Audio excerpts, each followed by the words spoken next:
ಅದೇನೇನು subject ಗೊತ್ತಿಲ್ಲ ನನಗೂ ಕೂಡ. ಸಬ್ಜೆಕ್ಟ್ ಅಲ್ಲಿ ಹೋದ್ಮ್ಯಾಗೆ ಅದು ಏನು ಸಬ್ಜೆಕ್ಟ್ ಅಂತ ಗೊತ್ತಾಗ್ತಿತ್ತು. ಆದರೆ ಈಗ ಅದು ರದ್ದಾಗಿದೆ. ಸೊ ಅದ್ರ ಬಗ್ಗೆ ಚರ್ಚೆ ಮಾಡೋದು ಅವಶ್ಯಕತೆ ಇಲ್ಲ.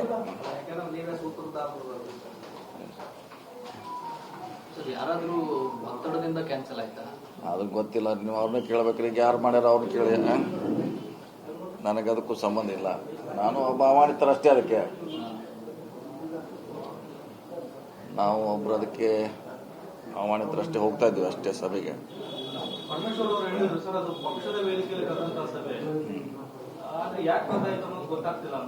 ಇದು ನೀವು ಸರಿಯಾದ ಪರ್ಸನ್ ಸರಿಯಾದ ಕೇಳಿ ಅವ್ರು ಉತ್ತರ ಕೊಡ್ತಾರೆ. ಈಗ ನನಗೆ ಕೇಳಿದ್ರೆ ನಾ ಏನು ಕೊಡ್ಲಿಕ್ಕಾಗಲ್ಲ. ಈಗ ನಾ ಏನು ಕೊಡೋದ್ರ ಇರ್ಬೋದು ಒಟ್ಟಾಗಿದ್ರು ಕೂಡ ಆ ಸಭೆ ಬಗ್ಗೆ ನಮ್ಮ ಗಮನಕ್ಕಿಲ್ಲ. ನಮಗೂ ಸಭೆಗೆ ಬರೀ ಅಂತ ಹೇಳಿದ್ರೆ ಅಷ್ಟೇ ಹೊತ್ತಾಗಿ.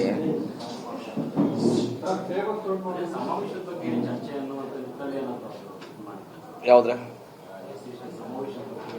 ಅದೇ ಸಬ್ಜೆಕ್ಟೇ ಗೊತ್ತಿಲ್ಲ ನನಗೆ. ನಮಗೂ ಸಭೆ ಇದೆ ಬರೀ ಎಸ್ ಅಂತ ಹೇಳಿದ್ರು. ಹೋಗ್ಲಿಕ್ಕೆ ತಯಾರಿ ಮಾಡ್ತಾ ಇದ್ವಿ. ರದ್ದಾಗಿದೆ. ಅದಕ್ಕೆ ಏನು ಸಬ್ಜೆಕ್ಟ್ ಇದೆ, ಏನು ಡಿಸ್ಕಷನ್ ಅಂತ ನಮಗೆ ಖಂಡಿತವಾಗಿ ಗೊತ್ತಿಲ್ಲ. ಈಗ ಅದ್ರ ಏನು ಮಾಡುವ, ಇನ್ನೇನು ಅದ್ರ ಮುಂದುವರಿಸಿ ಏನು ಮಾಡೋದು ಅಂತ. ಈಗ ಕ್ಲೋಸ್ ಆಗಿದೆಲ್ಲ. ಈಗ ಮ್ಯಾಟ್ರ್ ಕ್ಲೋಸ್ ಆಗಿದೆ. ಈಗ ಏನು ಅದ್ರ ಬಗ್ಗೆ ಚರ್ಚೆ ಮಾಡಿ ಏನು ಅವಶ್ಯಕತೆ ಇಲ್ಲ. ಅನಾವಶ್ಯಕ ಇಲ್ಲ ಇಲ್ಲ ಕೇಳಿಲ್ಲ. ನನಗೆ ಅದ್ರ ಬಗ್ಗೆ ಕೇಳಲಿಕ್ಕೆ ಹೋಗಿಲ್ಲ. ಹಿಂದೂ ನಾಯಕರ ಒಕ್ಕೂಟಕ್ಕೆ ಯಾರಾದ್ರೂ ಅಡ್ಡಗಾಲ ಆಗ್ತಿದ್ದಾರೆ? ಯಾರು ಅಡ್ಡಗಾಲ ಹಾಕೋ ಪ್ರಶ್ನೆ ಇಲ್ಲ ಸರ್. ಪಕ್ಷ ಒಂದಿದೆ, ಪಕ್ಷದಲ್ಲಿ ಎಲ್ಲರೂ ಇದ್ದೀವಿ. ಪಕ್ಷದ ಅಡಿಯಲ್ಲಿ ಅದು ಒಂದು ಕಾರ್ಯಕ್ರಮ ಅಷ್ಟೇ. ಯಾರಿಗ್ಯಾರು ವಿರೋಧ ಮಾಡೋದು ಪ್ರಶ್ನೆ ಇಲ್ಲ. ಅದು ರಾಜಕೀಯಕ್ಕೆ ಬರ್ಬೇಕಾದ್ರೆ ಅದು ಶಕ್ತಿ ಇಟ್ಕೊಂಡ ಬರಬೇಕಾಗ್ತದೆ.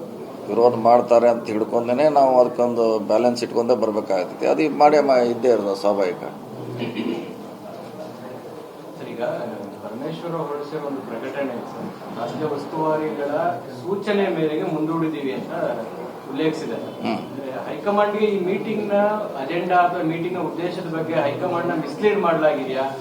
ಡಿನ್ನರ್ ಸೇರ್ತೀವಿ ಅಂದ್ರೂ ಕೂಡ ಈ ರೀತಿ ಮುಂದೂಡಿಕೆ ಮಾಡೋ ಪರಿಸ್ಥಿತಿ ಬಂತಲ್ಲ? ಇಲ್ಲ ನೋಡ್ರಿ, ಮತ್ತೆ ನೀವು ಅಂತ ಕೇಳ್ತಿರಲ್ಲ. ನಮಗೆ ನಾವು ಸಭೆ ಕರೆದವರಲ್ಲ, ಇದನ್ನ ಹೋಗಿ ಡೆಲ್ಲಿಗೆ ಹೇಳಿದವರು ನಾವಲ್ಲ.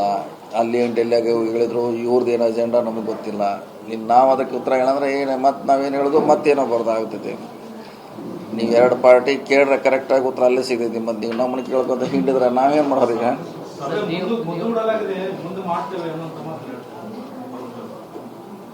ನೋಡಿ ಚರ್ಚೆ ಕೇಳ್ತೀವಿ. ಅವ್ರಿಗೆ ಮತ್ತೆ ಯಾವಾಗ ಇಡ್ತಾರೆ, ಏನು ಇಡ್ತಾರೆ ನನಗೆ ಗೊತ್ತಿಲ್ಲ. ಅದಕ್ಕೆ ಮಾತಾಡೋದ್ರಲ್ಲಿ ಸಿಕ್ಕಾಗಿ ಚರ್ಚೆ ಮಾಡ್ತೀವಿ.